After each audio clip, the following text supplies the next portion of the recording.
ಕರ್ನಾಟಕದಾದ್ಯಂತ KSRTC ಬಸ್ಗಳು ಪೂರ ಸ್ಥಗಿತ. ಯಾವ ಕೂಡ ಯಾರು ನಮ್ಮ driver, conductor, staff and workers ಯಾರು ಕೆಲಸಕ್ಕೆ ಭಾಗವಹಿಸಲ್ಲ.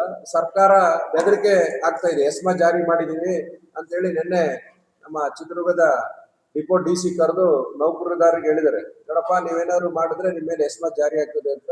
ನಾವು ಕೂಡ ಹೇಳಿದ್ವಿ, ಸ್ವಾಮಿ ಎಸ್ಮಾ ಇವತ್ತಿಂದಲ್ಲ, ಈ ಸರ್ಕಾರ ಹುಟ್ಟಾಗಿಂದ ನೋಡ್ತಾ ಬಂದಿದ್ದೀವಿ ಕಾರ್ಮಿಕ ವರ್ಗ, ನಾವು ಇದ್ಯಾವುದಕ್ಕೂ ಬಗ್ಗದಿಲ್ಲ, ಅದೇನೇ ಬಂದ್ರು ಎದುರಿಸಲಿಕ್ಕೆ ನಾವು ಕೂಡ ಸಿದ್ಧರಿದ್ದೀವಿ ಅಂತ ಹೇಳಿ ಅವ್ರು ನಮ್ಮ ಡಿಪೋ DC ಅವರಿಗೆ ತಿಳಿಸಿ ಬಂದಿದ್ವಿ.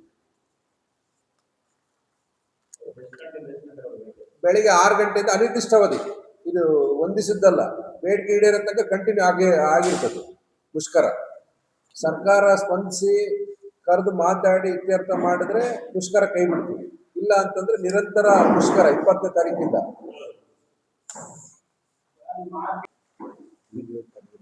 ಈಗ ಪ್ರತೀಕ್ಷ ಈಗ ಕರೆದು ಸರ್ಕಾರ ಮಾತುಕತೆ ಮಾಡಿ ಬೇಡಿಕೆ ಈಡೇರಿಸಿ ಅಂತೇಳಿ ಜಾರಿ ಮಾಡ್ಬೇಕು, ಬರೀ ಮಾತಾಡಿದ್ರೆ ಸಾಲದು. ಹೌದು, ಕರೆದು ಮಾತಾಡಿ ಅದು ಜಾರಿ ಆಗ್ಬೇಕನ್ನೋದು ನಮ್ಮ ಮನವಿ.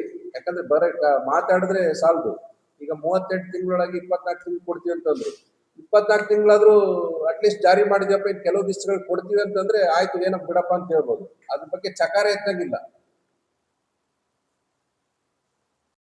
ಮೀಟಿಂಗ್ ಕರೆಯೋದು ಏನೂ ಆಗಿಲ್ಲ. ಆದ್ರಿಂದ ಏನು ಆರೋಗ್ಯ ನಮ್ಮ ಬೇಡಿಕೆಗಳಿದಾವೆ ಅದನ್ನ ಲಿಖಿತದ ಮೂಲಕ ಒಂದು ಸೌಹಾರ್ದಯುತವಾಗಿ ಚರ್ಚೆ ಮಾಡಿ ನಮ್ಗೆ ನ್ಯಾಯ ದೊರಕಿಸ್ಕೊಟ್ರೆ ನಾವು ಮುಷ್ಕರ ಮಾಡಾಗ್ತಾ ಇಲ್ಲ. ನಮ್ಮ ಇವತ್ತು ತುದಿಗಾಲಲ್ಲಿ ನಾವು ಕಾಯ್ತಾ ಇದೀವಿ. ಅವರು ಸಂಧಾನ ಕರೆದು ನಮ್ಮ ಬೇಡಿಕೆಗಳು ಈಡೇರಿಸ್ತೀವಿ ಅಂದ್ರೆ ನಾವು 24x7 ವರೆಗೆ ಯಾವಾಗಲೂ ನಾವು ಆ ಒಂದು ನಮ್ಮ ಸಂಧಾನ ಸಭೆಗೆ ಹೋಗ್ಲಿಕ್ಕೆ ನಾವು ರೆಡಿ ಇದೀವಿ. ಇವತ್ತು ಮಾನ್ಯ ಮುಖ್ಯಮಂತ್ರಿಗಳು, ಸಾರಿಗೆ ಸಚಿವರು, ಸರ್ಕಾರ ಇದಕ್ಕೆ ಒಂದು ಬದ್ಧತೆ ತೋರಿ ನಮ್ಮನ್ನ ಸಂಧಾನಕ್ಕೆ ಕರೆದು ಚರ್ಚೆ ಮಾಡಿ ಬಗೆಹರಿಸಿದ್ರೆ ನಾವು ಯಾವುದೇ ರೀತಿಯ ಮುಷ್ಕರದ ಭಾಗ, ನಮಗೂ ಏನು ಮುಷ್ಕರ ಮಾಡ್ಬೇಕು ಅನ್ನೋದೇನಿಲ್ಲ, ಜನಸಾಮಾನ್ಯರಿಗೆ ತೊಂದರೆ ಕೊಡ್ಬೇಕಂತಿಲ್ಲ. ಅದರಿಂದ ನಾವು ಏಕಾಏಕಿ ಮುಷ್ಕರ ಘೋಷಣೆ ಮಾಡಿಲ್ಲ.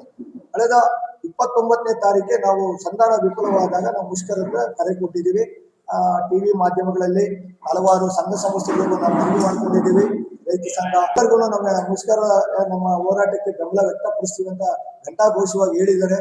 ಹೌದು, ನಿಮ್ಗೆ ಇಂಥ ಶ್ರಮಜೀವಿಗಳಿಗೆ ನಿಮ್ಗೆ ಇಷ್ಟೊಂದು ಅನ್ಯಾಯ ಆಗ್ತಿದೆ, ನಾವು ಖಂಡಿಸ್ತೀವಿ ಅಂತ ಒಂದು ಮಹಿಳಾ ತಾಯಂದ್ರೆ ಸಹ ನಮ್ಗೆ ಉಚಿತ ಇಲ್ದಿದ್ರು ಚಿಂತಿಲ್ಲ, ನಿಮ್ ವೇತನಗಳು ಕೊಡಬೇಕು ಅಂತಕ್ಕಂಥ ನಮ್ಮ ಬಗ್ಗೆ ಸಿಂಪತಿ ಮಾಡ್ತಾ ಇದ್ದಾರೆ.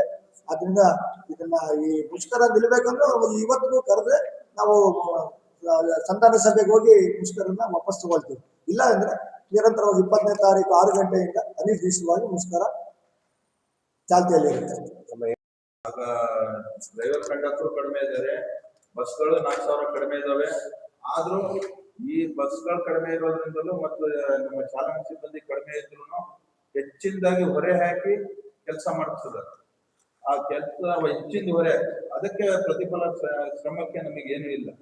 ಶಕ್ತಿ ಯೋಜನೆನ ಯಶಸ್ವಿಗೊಳಿಸಿ ಇವತ್ತು ಗಿನ್ನಿಸ್ ರೆಕಾರ್ಡ್ ಮಾಡಿದ್ದಾರೆ ಅಂತ KSRTC ಚಾಲಕ, ನಿರ್ವಾಹಕ, ತಾಂತ್ರಿಕ ಎಲ್ಲ ಅಧಿಕಾರಿಗಳನ್ನು ಸೇರ್ತಾರೆ ನಮ್ಮಲ್ಲಿ.